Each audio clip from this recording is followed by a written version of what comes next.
Leucorrhoea ఉన్న వాళ్ళల్లో మనం ఆల్మోస్ట్ ఫంగల్ ఇన్ఫెక్షన్స్ కూడా ఆల్మోస్ట్ వాళ్ళు చూస్తుంటాం. ఎందుకంటే ఎప్పుడు కూడా ఆ ప్లేస్ అనేది కొంచెం తడిగా ఉండడం వల్ల ఈ బ్యాక్టీరియల్ ఇన్ఫెక్షన్ అనేది మనకి స్కిన్ కూడా స్ప్రెడ్ అయిపోవడం చాలా వరకు మనం చూస్తుంటాం అనమాట. కాబట్టి మీ ఇన్నర్స్ కానీ ఏదైనా ఉన్నా కూడా కొంచెం క్లీన్గా ఉంచుకోవడము, డెటాల్లో కొంచెం ముంచి వేసుకోవడము, సన్లో మెయిన్గా మీ క్లాత్స్ ఏదైతే ఉంటుందో ఇన్నర్ వేస్ అవన్నీ కూడా సన్లో డ్రై చేయండి, ఇంట్లో కాకుండా.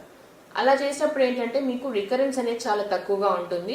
అదంటే మెయింటైన్ చేసేది కూడా ఓ సిస్టమ్ అండి.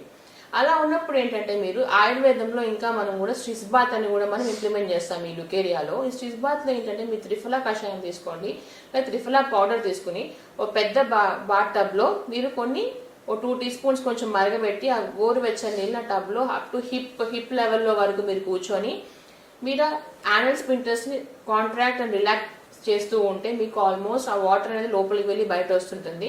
అలా చేయడం వల్ల కూడా మీకు ఈ లుకేరియా అనేది తగ్గుతుందండి. ఇటువంటి వాటి గురించి మీరు తెలుసుకోవాలంటే మెడిజైన్ గురించి సంప్రదించండి. Thank you.